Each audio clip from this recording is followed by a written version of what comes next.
E dando sequência às apresentações, temos o prazer de convidar o professor Leandro para proferir a sua palestra. Apresentando um pouquinho o professor Leandro. Leandro Rodrigues Alves Diniz é professor associado da Universidade de Letras da Universidade Federal de Minas Gerais, onde atua na graduação e na pós-graduação. Bacharel, mestre e doutor em Linguística pela Universidade Estadual de Campinas, foi pesquisador visitante em Ohio State University, com o apoio da Fulbright, e realizou pós-doutorado na Université de Grenoble-Alpes, bolsa de professor visitante do programa CAPES-Sprint.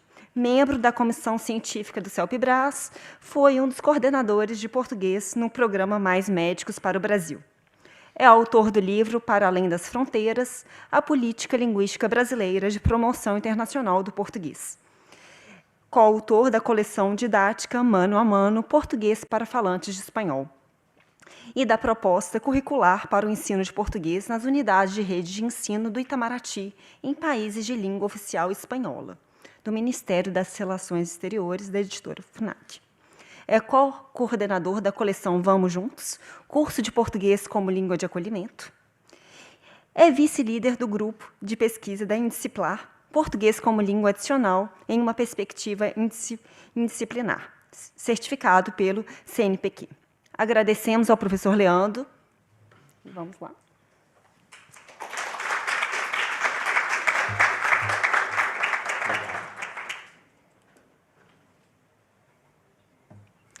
Bom dia a todas, a todos. É uma alegria, um prazer estar aqui com vocês.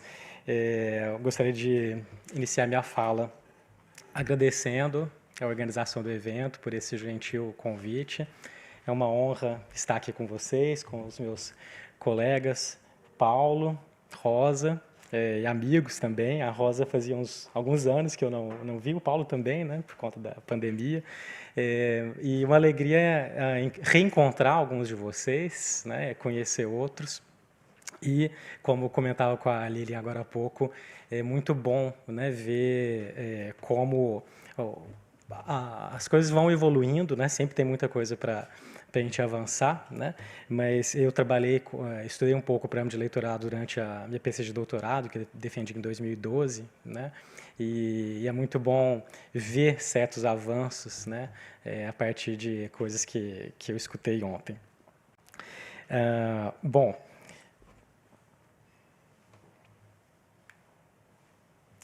nessa minha apresentação, eu pretendo atingir os seguintes objetivos, né? Sublinhar o caráter monolíngue que historicamente tem marcado as políticas linguísticas no Brasil, discutir os efeitos desse funcionamento em ações brasileiras de política linguística exterior, e aí pensando política linguística exterior tanto a partir de uma perspectiva mais institucional, mais oficial, mas também levando em consideração ações menos evidentes, mas que também participam da construção de uma política linguística exterior brasileira.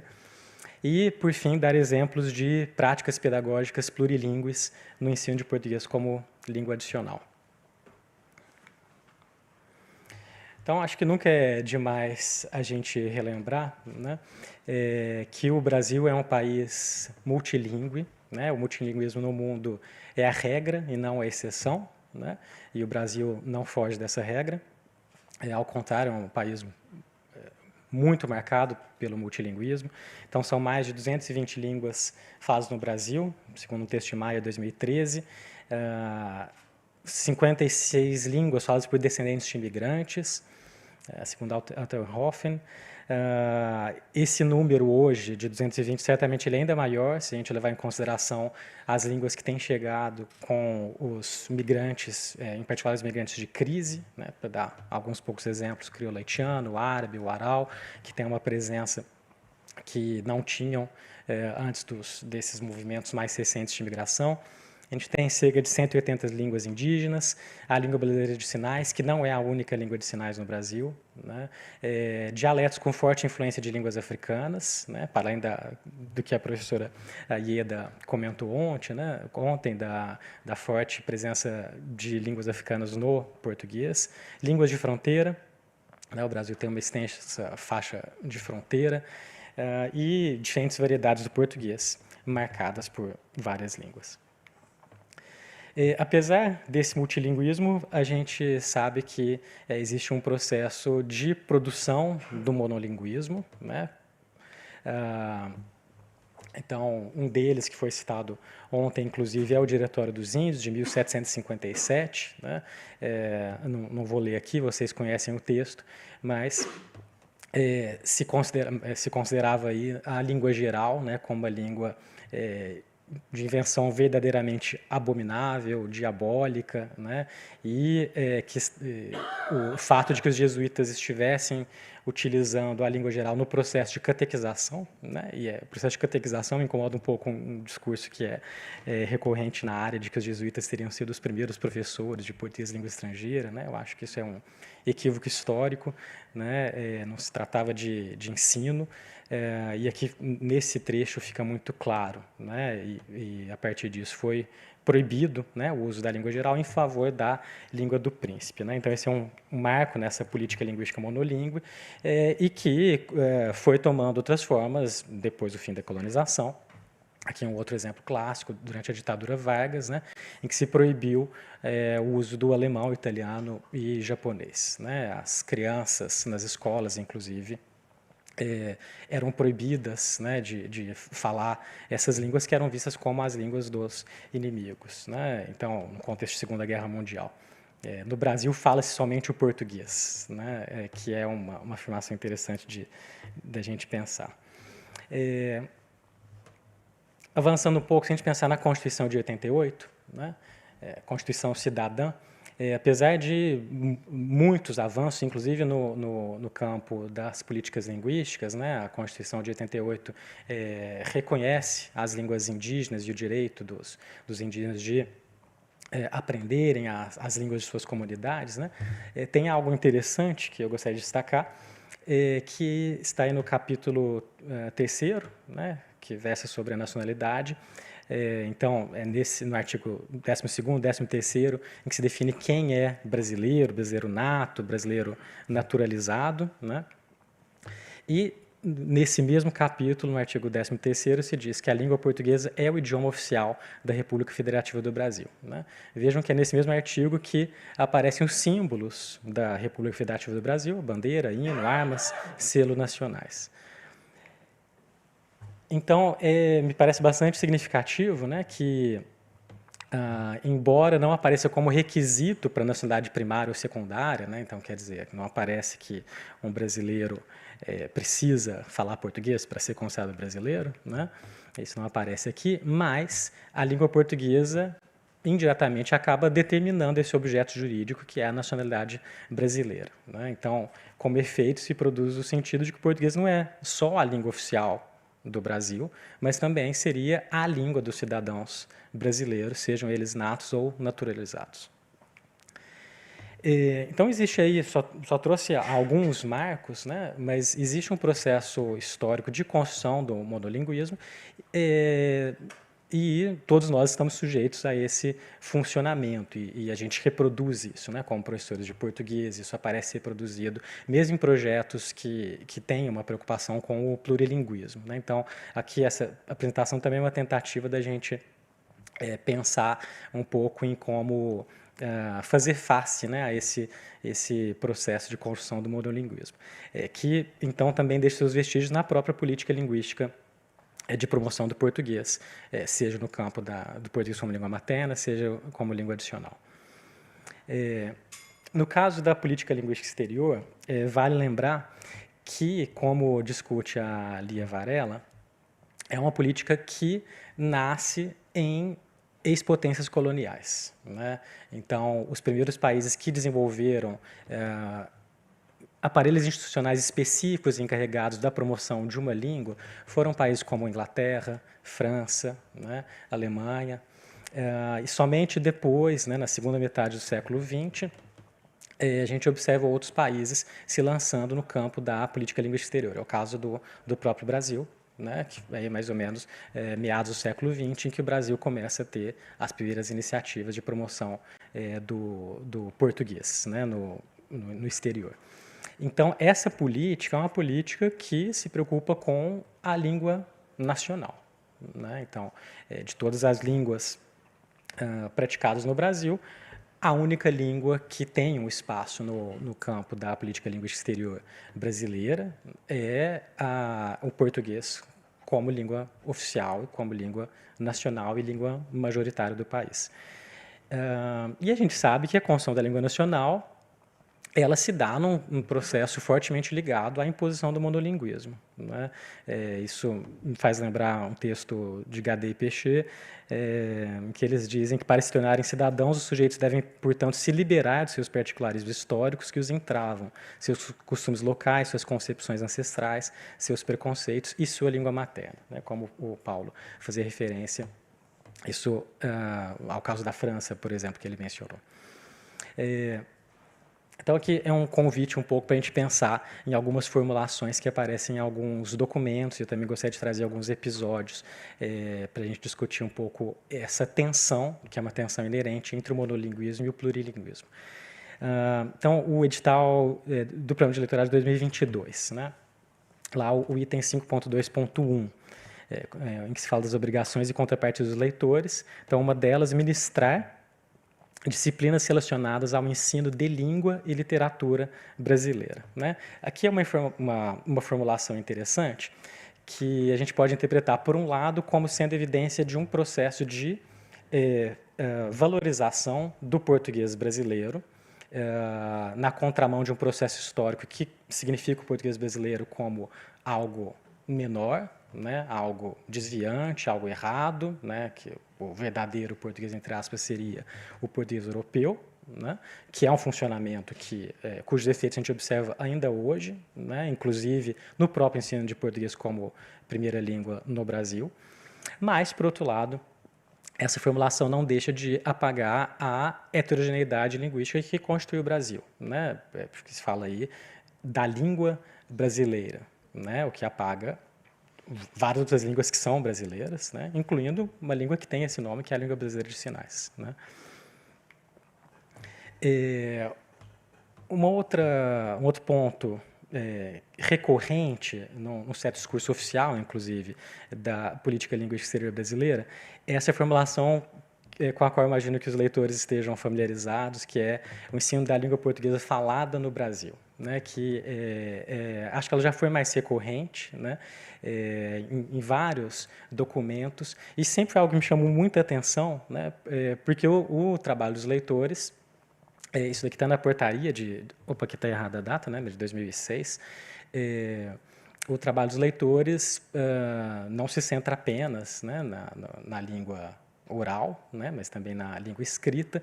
E, de novo, eu acho que a recorrência dessa formulação participa de um processo de descolonização do português, né, que é você vincular o português ao Brasil, né, isso tem um efeito político e também outro recorte mercadológico que se faz a partir de uma formulação como essa, né.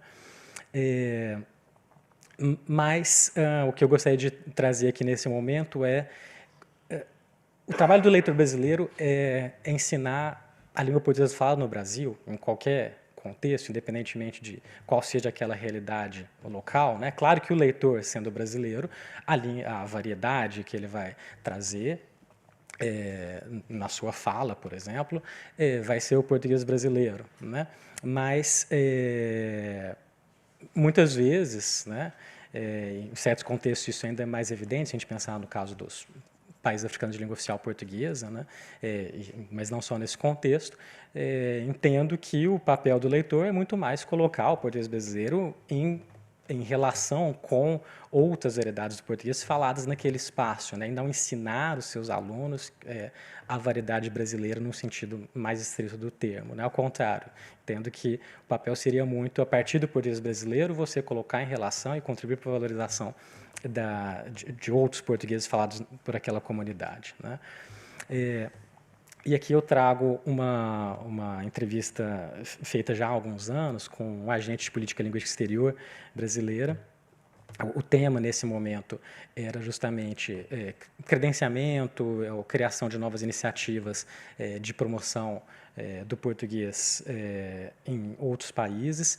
E aí esse entrevistado diz, é uma decisão sobretudo política, tem que ver onde tem condições, onde tem interesse, ou seja, onde nós acreditamos que existe um potencial, um grande número de pessoas que querem aprender português e não têm acesso, ou se têm acesso, aprendem o português de Portugal. Não que seja ruim, mas evidentemente que o ideal é que eles aprendam a variante brasileira, né? Então tem algo interessante aí que reflete esse processo histórico, né, e as disputas também que existem no espaço de enunciação do português, mas tem um efeito de evidência de que, bom, se trata de uma política linguística oficial ou não oficial levada a cabo por agentes brasileiros, então é uma política que deve colocar no centro o português brasileiro, né? Isso seria óbvio, seria evidente, né? Quando, na verdade, não é evidente, né? Isso é uma construção ideológica, né? Isso é tão forte que esse entrevistado acaba sentindo a necessidade de negar, né? Dizer, bom, não é ruim, né, que eles aprendam o português europeu, mas o ideal, né, é que eles aprendam a variante brasileira. Aqui um decreto de março de 2013, portanto que já tem 10 anos, que dispõe sobre o PEC-G, né? Esse programa que leva para o Brasil estudantes de países do sul global para fazerem graduação. E a maior parte desses estudantes vem de países africanos, né? Muitos deles países africanos de língua oficial portuguesa, como Cabo Verde. A partir dessa portaria, se passou a exigir o CELPE-BRAS de todo e qualquer candidato, inclusive os candidatos vindos da CPLP, né? Portugal não participa desse programa. E isso é uma marca, né, muito forte de um certo monolinguismo no funcionamento dessa política, né? Felizmente essa portaria está sendo revista, né? Acredito que, tomara que em breve isso seja revisto.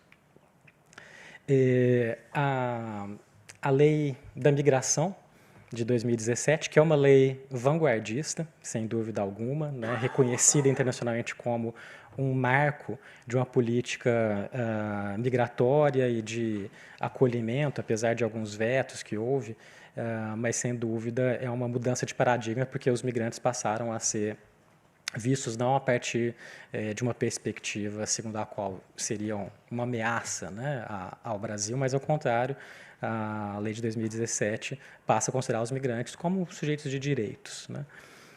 Mas vejam que mesmo numa lei vanguardista, você marca que será concedida a naturalização ordinária aquele que preencher as seguintes condições, uma delas, comunicar-se em língua portuguesa, consideradas as condições do naturalizando, né? E aqui, evidentemente, não estou falando contra, né, o ensino de português para migrantes de crise, né, mas contra essa ideia de que para você se naturalizar, né, você precisa demonstrar proficiência numa certa língua, no caso, o português, né, e sem o português você não consegue a naturalização, que é o que acontece, né, de maneira geral no mundo, né?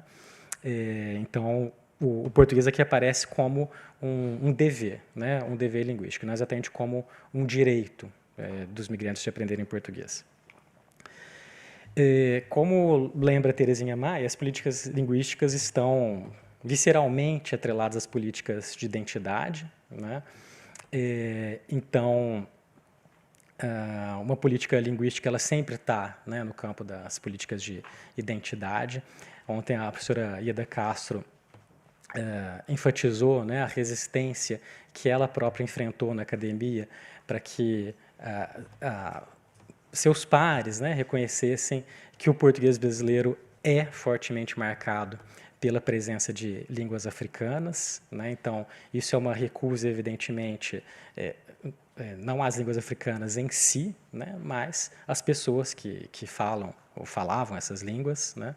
Então, é uma tentativa de, vamos dizer, de embranquecimento do português, que aparece, né, nessa pintura do Brocos, né, a Redenção de Cã, que trata aí, uma pintura sobre eugenismo, né? Um exemplo, né, pensando no impacto dessas políticas monolíngues em questões identitárias, aqui é uma declaração de uma examinanda cabo-verdiana que fez o CELPE-BRAS justamente para poder participar do PEQG. Ela fez esse comentário naquele formulário que os candidatos preenchem ao fim do CELPE-BRAS, e ela diz que, enquanto estudante e desse país, é meio humilhante fazer a proficiência em língua portuguesa, sabendo que o Brasil faz parte da CPLP. E exigir isso desses países não é bom para as comunidades, o que, a meu ver, é colocar em causa todo um sistema de educação de um país. Isso aqui foi um episódio que eu vou mencionar rapidamente. Uma estudante timorense que me procurou na UFMG, um estudante, ele era da pós-graduação, e ele procurou alegando que não sabia conjugar verbos, né? E eu conversei com ele meia hora, e ele conjugava todos os verbos perfeitamente, né? Então, isso tem tudo a ver com o que o Paulo dizia, né? E aí eu fui tentar entender o que estava acontecendo, de onde vinha aquela percepção dele de que ele não sabia conjugar verbos. Ele fez uma prova, que era uma prova de conjugação verbal, e ele errava todos os verbos, né? Não sabia aquele tipo de exercício, né? Aqueles classes tem o verbo entre parênteses, né? Aí ele não conseguia. Então, para concluir, em 2 minutos, queria destacar a importância do plurilinguismo como elemento-chave no trabalho intercultural, né? Para citar apenas alguns benefícios, né? O plurilinguismo permite estruturar um trabalho de resistência ao processo de assimilação, né? Que estou citando a Renata Anunciação, que é leitora em Timor-Leste. Permite o que Bison e Camargo chamam de acolhimento em línguas, né? Isso especificamente para o contexto de migração de crise, mas acho que a gente pode ampliar isso para alguns contextos, né? Inclusive contexto de trabalho dos leitores. O plurilinguismo também como recurso para a gente superar esse discurso da falta, que é esse discurso a partir do qual a gente vê certos sujeitos como um pacote de lacunas, né? Como não sabem português, não sabem escrever, e assim por diante. O plurilinguismo permite criar oportunidades para que todos os alunos possam participar de certas discussões, ainda que com um nível mais baixo de proficiência em português, e é um recurso para a própria aprendizagem do português, né? O Paulo fez alusão a uma experiência dele com alunos do afegão, né? Que, mesmo ele não dominando, né, a língua materna dos seus alunos, né, um trabalho pautado aí por princípios do plurilinguismo. E aí fico realmente muito satisfeito de ver, né, a temática central desse evento, do Conecta Leitores, o subtítulo do evento, Pluralidade e Heterogeneidade de Línguas e Culturas do Brasil, que é um evento que certamente participa de uma ruptura em uma cadeia discursiva que significa o Brasil como um país monolíngue, que deixa seus vestígios na política linguística exterior brasileira, como eu dizia. E o evento chama para o programa de leitorado um compromisso com a pluralidade e heterogeneidade linguística e cultural, né? E aí, realmente, só para dar exemplo, que o tempo se esgotou, para dar exemplos muito rápidos de um trabalho com o plurilinguismo, né, na expectativa de que isso possa contribuir um pouco para se pensar em práticas no programa de leitorado, especificamente. E certamente vários outros exemplos vão aparecer hoje a partir das falas dos próprios leitores, né? Ontem na mesa de abertura a gente viu também uma preocupação muito forte com o plurilinguismo.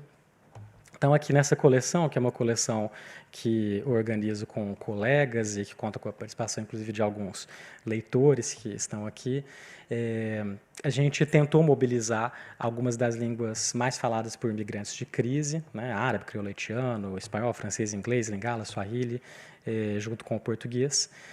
Aqui, momentos de discussão, alguma atividade de produção oral, né, em que os alunos são encorajados, inclusive, a utilizarem línguas que fazem parte dos seus repertórios. Aqui numa primeira unidade do livro sobre horizontes profissionais, da Bruna Frasato, Tatiana Gabs e Verônica de Deus, a gente traz, por exemplo, um post de um restaurante venezuelano, e é um post, não vou ler aqui, mas depois vocês podem baixar essa coleção online. Tem O espanhol e o português aparecem de modo integrado, né? E isso é muito interessante para o funcionamento desse texto. Aqui uma unidade sobre direitos trabalhistas, da Jael Gonçalves, Luiz Pavan e da Mônica Vicentini, que também é leitora atualmente.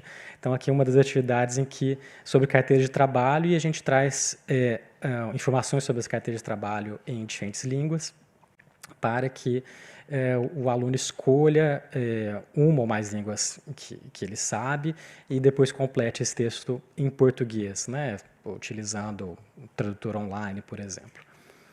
E, por fim, uma última unidade que é o Procura um Curso, do Daniel dos Santos, Francisca Rosa e Gabriel Dangió, que a gente propõe um cartaz para divulgação de cursos profissionalizantes, cursos preparatórios para o Enem ou informações sobre revalidação de diplomas no Brasil, e uma das orientações é para que os alunos pensem em que línguas aquele cartaz deve ser produzido, né?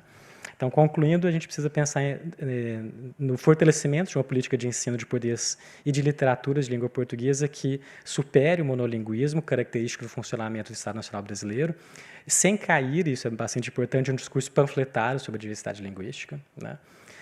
Que visibilize os sujeitos da comunidade dita lusófona, cujas identidades são fortemente marcadas por outras línguas que não o português, que valorize as línguas e não só as culturas dos estudantes. Aqui tem uma contradição forte, né, que a gente fala muito de interculturalidade, mas muitas vezes falando de interculturalidade sem pensar em nenhum momento nas línguas, né, que os nossos alunos falam, e que se distancie de uma visão purista da língua portuguesa.